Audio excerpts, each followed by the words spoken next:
Hello everyone, welcome to rise and crack. आज मैं आप लोगों को वाइगोस्की की socio culture theory of development बताऊंगी। वाइगोस्की सामाजिक व सांस्कृतिक सिद्धांत। देखिए, जो वाइगोस्की हैं ये बहुत ही इम्पोर्टेंट है और सभी टीचिंग एग्जाम्स में इससे क्वेश्चंस पूछे जाते हैं। देखिए, ये जो वाइगोस्की हैं ये रशियन साइकोलॉजिस्ट हैं। इनकी बर्थ हुई थी 1896 में और इनकी डेथ हो गई थी 1934 में। इनकी बहुत ही अर्ली एज में 38 ईयर्स में ही इनकी डेथ हो गई थी। और इन्होंने एक बुक लिखी थी थॉट एंड लैंग्वेज। इन्होंने थ्योरी दी है सोशियो कल्चर थ्योरी, सामाजिक व सांस्कृतिक सिद्धांत। जो इन्होंने ये थ्योरी दी है कॉग्निटिव डेवलपमेंट की, सोशियो कल्चर थ्योरी, ये बहुत ही इंपॉर्टेंट है और इससे रिलेटेड सभी टीचिंग एग्जाम्स में क्वेश्चंस पूछे जाते हैं। इसलिए आप लोग बहुत ही ध्यान से सुनिएगा। इनकी थ्योरी को सोशियो कल्चरल थ्योरी क्यों कहा जाता है और इनकी थ्योरी पियाजे की थ्योरी से कैसे डिफरेंट है, इन दोनों में क्या डिफरेंस है। उसके अलावा वाइगोस्की ने कुछ टर्म यूज किए हैं जिनसे रिलेटेड बहुत क्वेश्चन पूछे जाते हैं। आज उन्हीं सबको हम समझेंगे। फर्स्ट ऑफ ऑल मैं आपको एक एग्जाम्पल देती हूँ। देखिए, एक बच्चा है, एक चाइल्ड है, ठीक है। ये अपनी मदर के साथ कहाँ जाता है? वेजिटेबल शॉप जाता है। वेजिटेबल शॉप जाता है, ठीक है। ये जो बच्चा है ये अपनी मदर के साथ वेजिटेबल शॉप जाता है। अब वहां पर इसकी मदर को जो भी वेजिटेबल लेनी होती है, आलू, प्याज, टमाटर, भिंडी, वो ले लेती। लेकिन फाइनल में, लास्ट में, जब वो सारी सब्जी ले लेती है जो भी उसको लेना होता है, उसके बाद वो लास्ट में कहती है इसकी मदर कि भैया, वेजिटेबल जो शॉप वाला था उससे कहती है, भैया थोड़ी सी मिर्चा दे दो। क्या कहती है? थोड़ी सी मिर्चा दे दो, थोड़ी सी मिर्ची दे दो। अब जब ये मदर कहती कि थोड़ी सी मिर्ची दे दो, तो इस चीज को बच्चा देख रहा है। फिर जो शॉपकीपर था उसने उस मिर्चे का पैसा भी नहीं लिया, ये भी बच्चा देख रहा है। तो बच्चे ने देखा कि जो उसकी मदर ने जब ये मिर्चा ली, इसका पैसा भी नहीं देना पड़ा और ये उसको फ्री में मिल गई। तो जो ये नॉलेज थी कि मतलब सारी सब्जी ले लो, उसके बाद लास्ट में थोड़ी सी मिर्चा मांग लो और वो हमें फ्री में मिल जाती है, इस नॉलेज को बच्चे ने क्या किया? इंटरनलाइज कर लिया, अपने अंदर भर लिया। तो जो भी नॉलेज होती है इसको, जो भी ये जो नॉलेज होती है इसको उसने क्या किया? अपने अंदर भर लिया।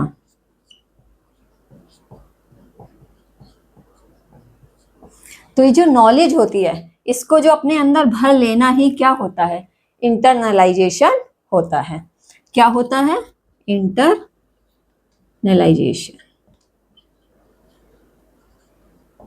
और ये जो इंटरनलाइजेशन की जो प्रोसेस होती है, इसी की वजह से वाइगोस्की कहते हैं कि लर्नर या बच्चे का क्या होता है?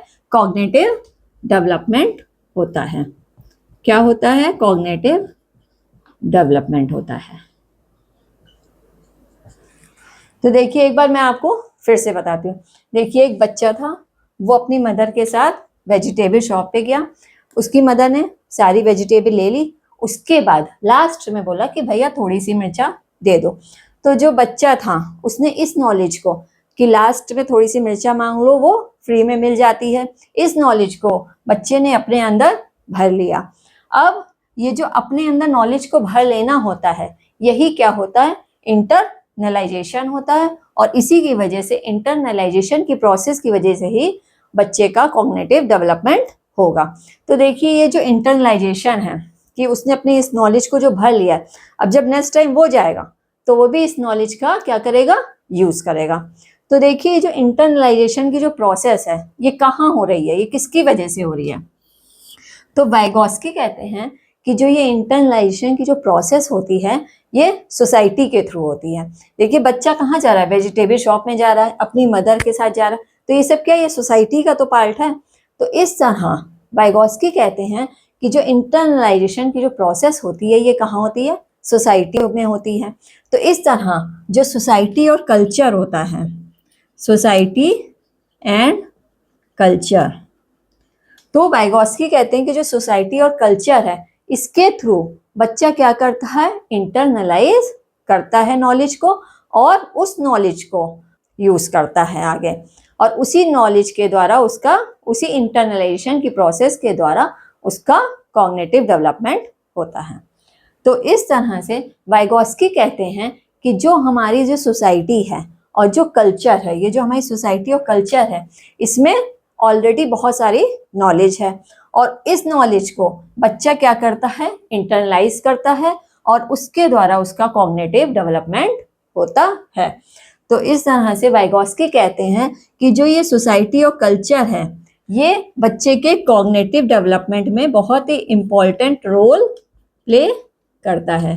कौन सा रोल प्ले करता है, इम्पोर्टेंट रोल प्ले करती है। अब सेकंड आ जाते हैं लैंग्वेज। देखिए वाइगोस्की कहते हैं इंटरनलाइजेशन की प्रोसेस में लैंग्वेज भी बहुत ही इंपॉर्टेंट रोल प्ले करती है। अब लैंग्वेज कैसे करती है ये देखते हैं। देखिए आपने देखा कि जो बच्चा था, ये जो बच्चा था, इसने नॉलेज को कि थोड़ी सी मिर्चा दे दो, उसको ये चीज समझ में आ गई, अंडरस्टैंड हो गई, तभी तो उसने इस नॉलेज को अपने अंदर भर लिया। तो ये जो भी इंटरेक्शन हुआ था, ये किस लैंग्वेज में हुआ था, ये उसकी अपनी लोकल लैंग्वेज में हुआ था, उसकी अपनी मदर टंग या उसकी अपनी लोकल लैंग्वेज में हुआ था, तभी बच्चा पूरी प्रोसेस को समझ पाया था।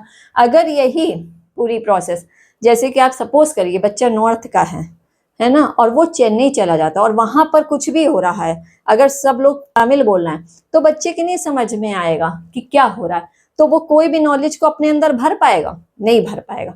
तो इंटरनलाइजेशन की प्रोसेस हो पाएगी, नहीं हो पाएगी। तो इस तरह से जो लैंग्वेज है ये बहुत ही इंपॉर्टेंट रोल प्ले करती है, किसके लिए, इंटरनलाइजेशन के लिए। अगर हमारी लोकल लैंग्वेज होगी तो इंटरनलाइजेशन की प्रोसेस हो पाएगी, या वो लैंग्वेज हमें आनी चाहिए।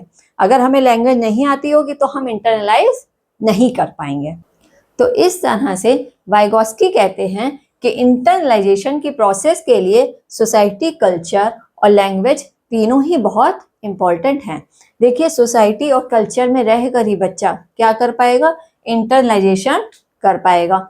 और इसके अलावा सोसाइटी और कल्चर उसे क्या दे रही है, एक तरीके से मौके देती है, इंटरनलाइजेशन करने के मौके देती है।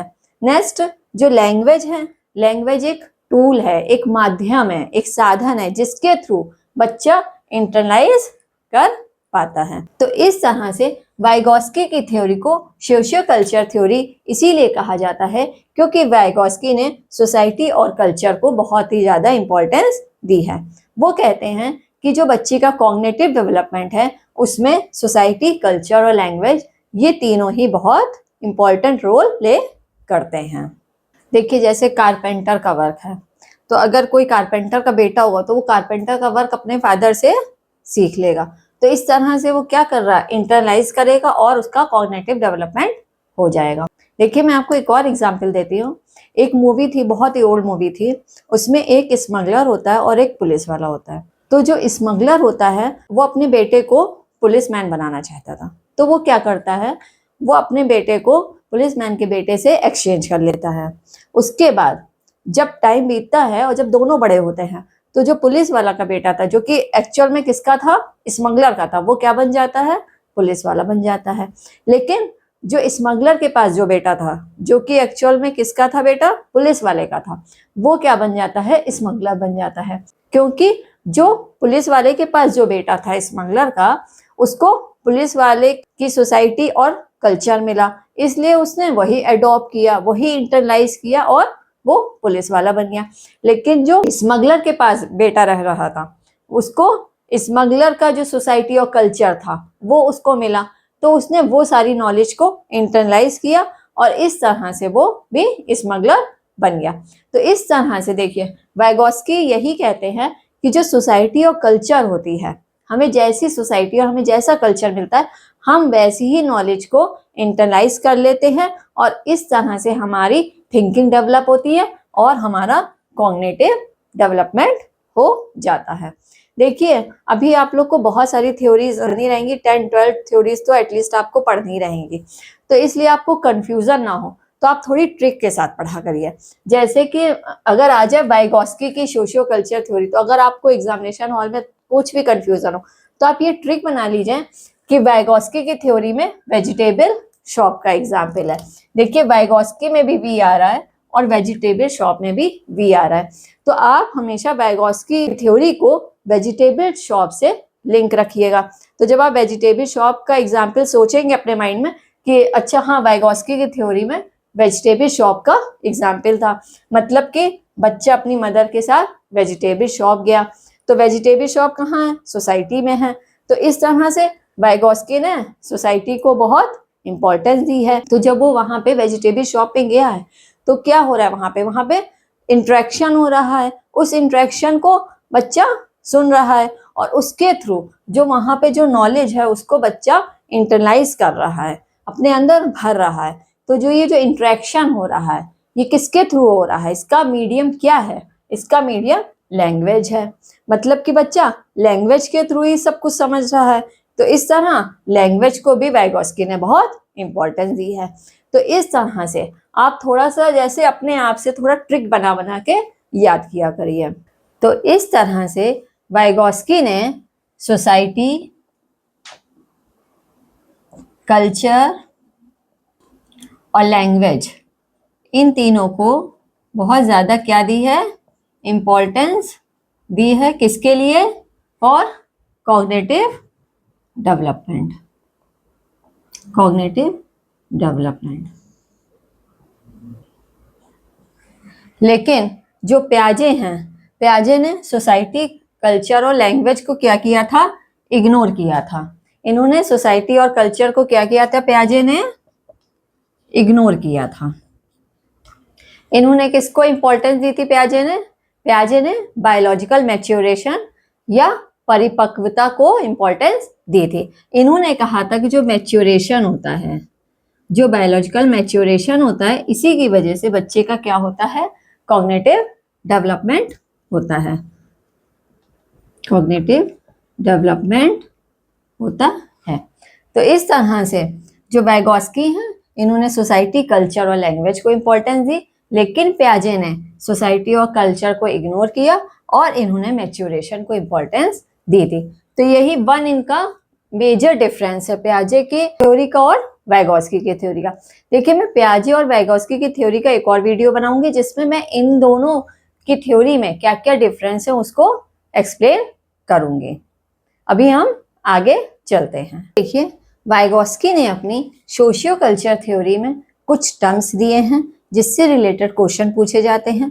उन टर्म्स को एक्सप्लेन करने से पहले मैं आपको एक एग्जांपल देती हूँ। देखिए एक बच्चा है, सपोज करिए एक बच्चा है, एक चाइल्ड है, ठीक है। इसने मैथ्स का पेपर दिया। जब इसने मैथ्स का पेपर दिया तो इसके 50% आए। कितने परसेंटेज आए? 50% आए। तो इसकी मदर ने पूछा इतने कम परसेंटेज क्यों आए हैं? तो उसने बोला कि मुझे मैथ समझ में नहीं आती है इसलिए मेरे परसेंटेज कम आए हैं। तो उसकी मदर ने क्या किया? एक ट्यूटर को लगा दिया। किसको लगा दिया? ट्यूटर को लगा दिया।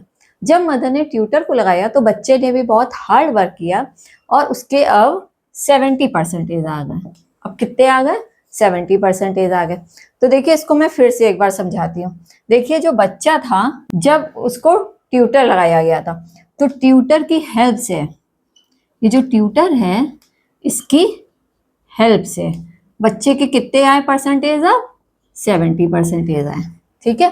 ट्यूटर की हेल्प से बच्चे के 70% आए और चाइल्ड ने without any help, without any help मतलब बिना किसी की हेल्प के, बिना ट्यूशन टीचर के उसने कितने मार्क्स पाए थे? 50% उसे मिले थे। तो इस तरह ट्यूटर की हेल्प से उसको 70% मिले और बिना ट्यूटर के उसने अपने आप, बिना किसी की हेल्प के उसने 50% पाए थे। तो इस तरह से उसके जो ये डिफरेंस है उसके कितने परसेंटेज बढ़ गए? उसके 20% बढ़ गए। देखिए अब आपको ये एग्जाम्पल समझ में आ गया कि जब ट्यूटर लगाया उसकी हेल्प से इसको 70% मिले, जब उसने ट्यूटर नहीं लगाया था तब उसको इनिशियली कितने मिल रहे थे? 50% मिल रहे थे। और इनका जो डिफरेंस है ये क्या है? 20% है। मतलब उसका 20% क्या हुए? इंक्रीज हो गए, ठीक है। अब ये जो ट्यूटर है, ये जो ट्यूटर है इसी को वाइगोस्की ने MKO बोला है। अब देखिए, जिसने नहीं पढ़ा होगा तो अगर एग्जाम में पेपर आ जाएगा MKO क्या होता है तो बच्चा घबरा जाएगा, कहेगा ये MKO कौन सा है कॉन्सेप्ट है। तो इसीलिए मैं आपको एग्जाम्पल के थ्रू समझा रही हूँ जिससे आपको जल्दी से समझ में आ जाए। तो देखिए MKO का क्या मतलब है। देखिए MKO, ठीक है। M का मतलब है मोर, M का मतलब है मोर, K का मतलब है नॉलेजेबल,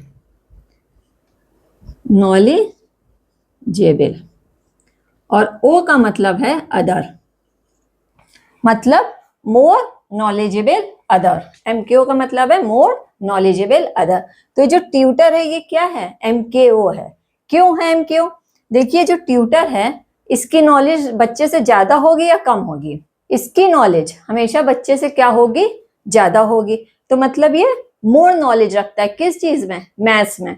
तो एक पर्टिकुलर टास्क में जो कोई भी नॉलेज ज्यादा रखता है और वो हेल्प कर रहा है लर्नर की, किस लिए? जिससे उसका लेवल इंक्रीज हो जाए, इसीलिए, या उसके परसेंटेज अच्छे आ जाए, तो वो क्या कहलाएगा, MKO कहलाएगा। तो इस तरह से जो भी हेल्प करने वाला होता है, एक तरीके से समझ लीजिए हेल्पर होता है, जो कि लर्नर को हेल्प करता है उसको नेक्स्ट लेवल में पहुंचाने के लिए, वही MKO होता है। अब ये MKO कोई भी हो सकता है, जैसे कि आपके ग्रैंड पेरेंट्स हो सकते हैं, आपके पेरेंट्स हो सकते हैं, आपके इवन सिबलिंग्स भी हो सकते हैं, जैसे आपके एल्डर जो ब्रदर सिस्टर हैं, जिनको उस पर्टिकुलर टास्क में आपसे ज्यादा नॉलेज है। जैसे कि सपोज करिए अगर आप स्विमिंग सीख रहे हैं तो ठीक है, तो जो आपको स्विमिंग सिखा रहा है, जो इंस्ट्रक्टर है, उसकी नॉलेज हमेशा आपसे क्या होगी, ज्यादा होगी। तो जो भी MKO होगा, MKO, तो MKO की जो नॉलेज है वो हमेशा लर्नर से क्या होगी, ज्यादा होगी। MKO की नॉलेज लर्नर से हमेशा ज्यादा होनी चाहिए उस पर्टिकुलर टास्क में, तभी तो वो हेल्प कर पाएगा। अगर ट्यूटर की नॉलेज ज्यादा नहीं होती तो वो क्या अच्छे से मैथ्स पढ़ा पाता, नहीं पढ़ा पाता।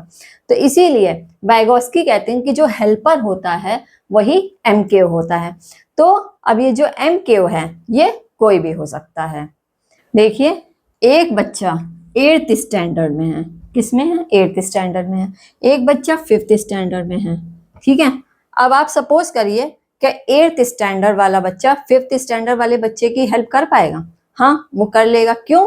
क्योंकि उसने 5th स्टैंडर्ड ऑलरेडी पढ़ा है, उसकी नॉलेज 5th स्टैंडर्ड वाले से ज्यादा है, उसकी नॉलेज 5th स्टैंडर्ड वाले से ज्यादा है, इसलिए 8th स्टैंडर्ड वाला बच्चा 5th स्टैंडर्ड वाले बच्चे की क्या कर पाएगा, हेल्प कर पाएगा। और इसी को वाइगोस्की ने MKO बोला है, मतलब जो भी हेल्प कर रहा है उसकी नॉलेज जो लर्नर है उससे ज्यादा होनी चाहिए, मोर नॉलेजेबल अदर।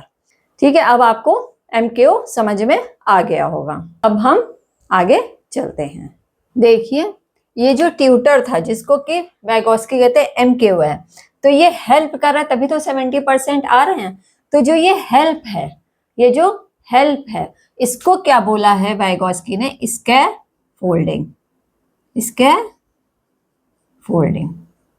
देखिए, रशिया के थे वो, तो इसलिए उनके थोड़े जो टर्म्स हैं वो MKO, स्कैफोल्डिंग, थोड़े टर्म्स ही हैं डिफिकल्ट। वैसे उनकी थ्योरी बहुत इजी है, अगर आप एक बार समझेंगे तो फिर आपको कभी भी कोई भी कंफ्यूजन नहीं होगा। तो जो ये हेल्प है, जो ट्यूटर जो हेल्प कर रहा है, इसी को बोलते हैं वाइगोस्की स्कैफोल्डिंग।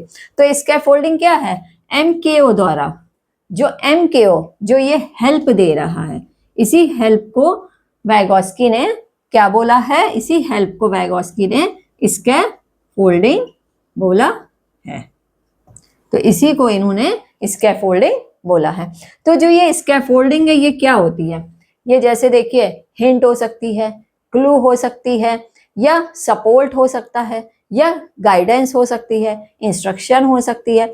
मतलब आप ये समझ लीजिए ये हेल्प है। जहां पर भी आपके यहाँ क्वेश्चन में आ जाए कि हेल्प, जहां पे भी उसका मतलब वो हेल्प, अगर क्लू दे रहे हैं तो दैट मीन्स आप उसकी हेल्प कर रहे हैं, हिंट दे रहे हैं वो भी आप हेल्प कर रहे हैं। तो जहां पर भी क्वेश्चन में आ जाए कि इसका मतलब हेल्प होगा, तो वहां पे आपको टिक करना है स्कैफोल्डिंग। Scaffolding means help. तो इसको हिंदी में भी इसके बहुत से नाम है, जो हिंदी मीडियम वाले बच्चे हैं वो इसके नाम पढ़ लेंगे, जैसे कि पाइट, पाड़, ढांचा। तो इस तरीके जो ये जो नाम है आप लोग इंग्लिश में भी जरूर पढ़ा करिए। अगर आप हिंदी मीडियम के हैं लेकिन आप टर्म्स जो है वो इंग्लिश में जरूर पढ़ा करिए, क्योंकि हिंदी में कई सारे नाम होते हैं और जब आप एग्जाम देने जाते हैं तो आपको वहां पे कंफ्यूजन होता है। इसीलिए मैं बाइलिंगुअल चलती हूँ, मैं दोनों लैंग्वेज में इक्वली पढ़ाती हूँ। तो इस तरह जो एमकेओ द्वारा दी जाने वाली हेल्प थी वही क्या है, स्कैफोल्डिंग है। वो जो स्कैफोल्डिंग है वो क्या करती है, बच्चे के लेवल को ऊपर लेके जाती है, मतलब बच्चे की नॉलेज को क्या करती है, बढ़ाती है। तो इस तरह एमकेओ द्वारा दी जाने वाली हेल्प को ही स्कैफोल्डिंग कहते हैं। देखिए, ट्यूटर की हेल्प से बच्चे के परसेंटेज 50 से 70 बढ़ गए। अब ये जो ट्यूटर है इसको वाइगोस्की ने क्या बोला, एमकेओ, और जो हेल्प है इसको वाइगोस्की ने क्या बोला है, स्कैफोल्डिंग। तो देखिए अब आपको ये दो टर्म्स बिल्कुल अच्छे से समझ में आ जाने चाहिए। देखिए, एक और टर्म वाइगोस्की ने यूज किया है जिसको मैं आपको एक डायग्राम के थ्रू समझाती हूँ। देखिए, अभी आपने क्या देखा था कि बच्चा था, उसने विदाउट एनी हेल्प 50% पाए थे। मतलब ये समझिए एक सर्किल है, ठीक है। अब इसमें बच्चे ने बिना किसी की हेल्प के कितने पाए थे, 50% पाए थे। तो ये जो 50% है ये जो बच्चे का क्या है, एक्चुअल डेवलपमेंट है। ये क्या है बच्चे का एक्चुअल डेवलपमेंट। देखिए, इसको आप शॉर्ट में बोल सकते हैं एडी, एक्चुअल डेवलपमेंट है, इसको आप शॉर्ट में एडी बोल दीजिए, ठीक है। ये बच्चे का क्या है, एडी है, एक्चुअल डेवलपमेंट है। अब इसके बाद उसको क्या मिल गया, ट्यूटर मिल गया। ट्यूटर मिलने से क्या हुआ, उसको हेल्प मिल गई। क्या मिल गई, यहाँ पे हेल्प मिल गई। जब ये हेल्प मिल गई तो बच्चा ये जो इस लेवल से इस लेवल तक पहुंच गया, इस लेवल से इस लेवल तक पहुंच गया। तो बच्चे के अब कितने परसेंटेज आ गए, 70% आ गए, ठीक है। अब ये जो बच्चे को हेल्प मिली थी ट्यूटर से, तो ये 70% इसे मिल गए थे। अब इसके बाद अगर बच्चे की हेल्प की भी जाएगी तो भी बच्चे के परसेंटेज नहीं बढ़ेंगे। अब अगर बच्चे की इसके बाद हेल्प की भी जाएगी तो भी उसके जो परसेंटेज हैं ये नहीं बढ़ेंगे। देखिए, हेल्प अगर की जाएगी तो जो उसके ये परसेंटेज हैं ये जो है इंक्रीज नहीं होंगे। क्यों नहीं होंगे, क्योंकि जो ये लाइन है, ये जो लाइन है ये बच्चे का क्या है, पोटेंशियल डेवलपमेंट का एरिया है। ये क्या है बच्चे का, पोटेंशियल डेवलपमेंट। पोटेंशियल डेवलपमेंट, या आप इसको कह सकते हैं संभावित विकास। क्या बोलेंगे इसको, संभावित विकास, ठीक है। पोटेंशियल डेवलपमेंट या संभावित विकास है, मतलब इसके बाद बच्चे के ऊपर चाहे जितनी हेल्प की जाए उसके परसेंटेज नहीं बढ़ेंगे। देखिए, ये एक एग्जाम्पल आपको समझाने के लिए, तो इसमें बहुत ज्यादा ना सोचे कि परसेंटेज बढ़ जाते हैं, ऐसा नहीं है। मैं सिर्फ समझाने के लिए दे रही हूँ कि इस एरिया के बाद कितनी भी हेल्प की जाए परसेंटेज नहीं बढ़ेंगे, क्योंकि ये पोटेंशियल डेवलपमेंट का एरिया है। तो इस तरह ये जो एक्चुअल डेवलपमेंट है, एक्चुअल डेवलपमेंट को क्या बोलेंगे, वास्तविक विकास। वास्तविक विकास। तो जो ये एरिया है एक्चुअल डेवलपमेंट और पोटेंशियल डेवलपमेंट के, जो ये बीच का एरिया, यही तो एरिया है बीच का, ये जो एरिया है यही क्या कहता है, इसको वाइगोस्की ने क्या कहा है, इसको वाइगोस्की ने ZPD बोला है। इसको वाइगोस्की ने क्या बोला है, ZPD। यही एरिया क्या है, ZPD है। तो जो ZPD होता है ये वो एरिया होता है जो कि एक्चुअल डेवलपमेंट और पोटेंशियल डेवलपमेंट के बीच का एरिया होता है। एक तरीके से पोटेंशियल डेवलपमेंट और एक्चुअल डेवलपमेंट के बीच का जो अंतर होता है वही क्या होता है, ZPD। देखिए, ZPD का मीनिंग क्या है, ZPD का मतलब है zone of proximal development. Zone of proximal development क्या है, जोन ऑफ प्रॉक्सिमल डेवलपमेंट। देखिए, Z फॉर जोन, तो जोन मतलब क्या होगा, एरिया, ठीक है, एरिया, ओके। और प्रॉक्सिमल, देखिए प्रॉक्सिमल का मतलब होता है नेस्ट, ठीक है। प्रॉक्सिमल का मतलब होता है नेस्ट, अगला, ठीक है, नेस्ट। और डेवलपमेंट का मतलब तो आप जानते ही हैं। तो देखिए ये क्या, इसको जोन ऑफ प्रॉक्सिमल डेवलपमेंट क्यों कहा है, इसको भी समझिए। देखिए जो एक्चुअल डेवलपमेंट था, जो बच्चा बिना किसी की हेल्प के पा रहा था, इस लेवल से बच्चे को इसके नेक्स्ट लेवल तक ले गया। कौन ले गया? ट्यूटर ले गया। ट्यूटर ने हेल्प करके या स्कैफोल्डिंग करके, एमकेओ ने स्कैफोल्डिंग करके उसको एक्चुअल डेवलपमेंट से पोटेंशियल डेवलपमेंट तक ले गया। तो जो ये ZPD है, ये एरिया क्या होता है? पोटेंशियल डेवलपमेंट और एक्चुअल डेवलपमेंट के बीच का अंतर होता है। और ZPD क्या होता है? नेक्स्ट लेवल होता है। ये कौन सा लेवल है? ZPD नेक्स्ट लेवल है। इसीलिए इसको जोन ऑफ प्रॉक्सिमल डेवलपमेंट कहते हैं, क्योंकि प्रॉक्सिमल मतलब होता है नेक्स्ट, तो बच्चे को हेल्प करके उसको नेक्स्ट लेवल में लेके जाने वाला जो लेवल होता है वही ZPD होता है। देखिए अब आपको मैंने मीनिंग के थ्रू भी समझा दिया कि Z मतलब होता है एरिया, P मतलब होता है प्रॉक्सिमल, प्रॉक्सिमल मतलब नेक्स्ट लेवल। तो देखिए जो ZPD है ये क्या है? देखिए जो हेल्प की थी, जो ट्यूटर ने हेल्प की थी, तो वो 50% से बच्चा 70% पहुंच गया था। मतलब बच्चा क्या था, इस लेवल से इस लेवल पर आ गया, इस लेवल पे आ गया, तो नेक्स्ट लेवल पे चला गया। ट्यूटर की हेल्प से बच्चा एक्चुअल डेवलपमेंट के नेक्स्ट लेवल पे चला गया। तो जो एक्चुअल डेवलपमेंट का जो नेक्स्ट लेवल होता है वही क्या होता है? ZPD होता है, जोन ऑफ प्रॉक्सिमल डेवलपमेंट या समीपस्थ विकास का क्षेत्र। इसको हिंदी में समीपस्थ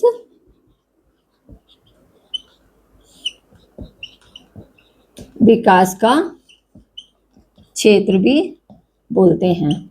ये क्या है समीपस्थ विकास का क्षेत्र? देखिए एक तरीके से ये 20% है नहीं है? जैसे हेल्प से 70% ला रहा है, बिना हेल्प के 50% ला रहा है, तो ये क्या है? जो 20% है यही क्या है? ZPD है। ZPD क्या है? 20% है।